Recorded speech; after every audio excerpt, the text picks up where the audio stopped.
Salut les amis, bienvenue sur la chaîne YouTube de Cameroun Desk. Aujourd'hui, nous allons nous intéresser à un sujet assez particulier, assez marquant. Il s'agit, n'est-ce pas, de s'intéresser aux offres d'emploi frauduleuses.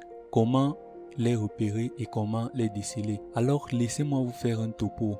En 1, nous allons voir les différents types d'offres d'emploi frauduleuses. En 2, nous allons voir 3 exemples concrets d'offres d'emploi frauduleuses. Et en 3e ressort, nous allons voir, n'est-ce pas, quels sont les recours en cas d'offres d'emploi frauduleuses que nous avons reçues, en cas où nous avons été victimes, n'est-ce pas, d'une offre d'emploi frauduleuse. Alors, on se retrouve tout de suite.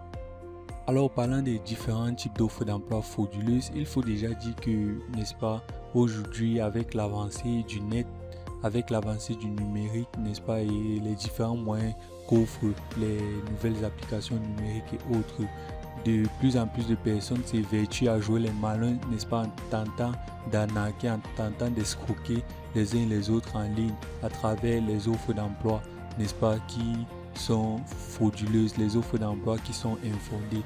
Donc nous allons voir comme un type d'offre d'emploi, nous avons les offres d'emploi dans un système de vente pyramidale. Alors un système pyramidal, c'est tout simplement un système dans lequel vous êtes amené à acheter un produit et celui qui vous a amené à acheter ce produit a une part d'argent de l'achat de ce produit. Une fois que vous avez acheté le produit, vous allez également amener d'autres personnes à acheter ce produit et une fois que ces personnes le feront, vous toucherez une partie de l'argent qui aura servi à l'achat. Donc voilà ce qui se passe en parlant du système pyramidal. Donc nous vous exhortons à ne jamais le faire puisque la loi du Cameroun d'ailleurs l'interdit. Donc si vous voyez une offre d'emploi qui demande par exemple d'acheter un produit au préalable, d'utiliser un service au préalable en moyennant de l'argent, ne le faites pas. En 2, nous allons voir l'offre d'emploi envoyée par mail. Alors parlant d'offre d'emploi envoyée par mail, nous savons que les uns et les autres utilisent nos adresses email, récupèrent nos adresses email dans différentes plateformes où nous avons été, où nous avons navigué, ainsi de suite.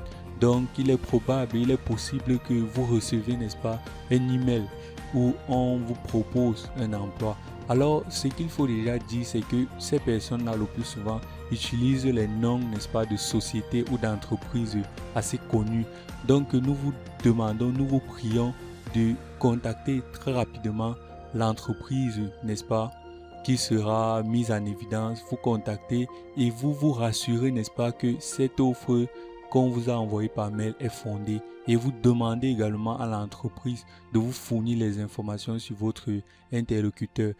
Donc voilà ce qui concerne une offre d'emploi envoyée par mail, puisque une fois que vous allez valider le mail, on va vous demander les informations telles votre numéro de sécurité sociale, vos numéros de compte bancaire, votre numéro Orange Money, MTN Money par exemple. Donc faites très attention et rassurez-vous que l'entreprise, n'est-ce pas, existe. Rassurez-vous également que si elle existe, qu'effectivement elle a lancé cette offre d'emploi. En 3, n'est-ce pas, nous voyons donc les offres d'emploi demandant de verser une somme d'argent en échange d'un contrat de travail. Nous vous invitons à faire extrêmement attention de ne jamais donner de l'argent tout simplement pour une offre d'emploi quelconque. Ne donnez jamais de l'argent. On va vous demander, on va vous dire le plus souvent que non, c'est pour produire les documents, n'est-ce pas, pour permettre de rédiger un contrat favorable, pour permettre de prendre toutes les dispositions, n'est-ce pas, pour vous fournir un contrat de travail, ainsi de suite.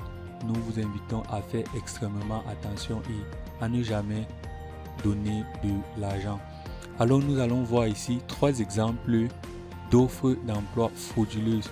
Donc voilà, en gros, ces exemples-ci vont résumer ce que nous venons de dire. Donc vous voyez là, il y a une dame et puis qui reçoit ce mail. Vous avez postulé à une annonce proposée par Pôle emploi. Vous êtes directement contacté, n'est-ce pas, pour un employé qui a vu votre CV en ligne. Voilà, le plus souvent c'est qu'ils disent votre candidature est retenue, cependant une condition vous est posée à votre embauche. Donc voilà ce que les fraudeurs vous demandent généralement. Donc, ils peuvent vous demander d'avancer des frais, comme je disais tantôt, pour une commande matérielle, par exemple, en faisant un virement. Ils peuvent vous demander, par exemple, des coordonnées bancaires, des photocopies de vos papiers, donc vos informations personnelles. Et soit ils peuvent vous proposer d'encaisser un chèque contenant votre premier salaire, en plus d'une somme, n'est-ce pas, que vous allez verser, n'est-ce pas, à un tiers qu'ils vont prétendre qu'il est votre associé. Et maintenant, ce qui va s'en suivre, c'est que une fois que la somme est versée, le prétendu employeur peut disparaître tout simplement, ou en 3, peu après la transaction, le chèque qu'on vous a attribué est déclaré volé. Ensuite, n'est-ce pas, votre compte en banque n'est donc pas crédité, puis l'escroc empoche, n'est-ce pas, la somme que vous avez vous-même reversée à son associé. Donc voilà, faisons très attention.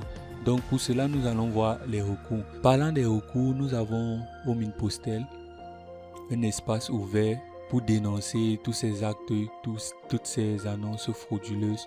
Donc voilà, vous pouvez vous rendre tout simplement sur le site du Mine-Postel que vous voyez là, ou bien encore écrire par mail, écrire un mail, n'est-ce pas, à cette adresse pour dénoncer tout acte, n'est-ce pas, d'annonce d'emploi frauduleuse.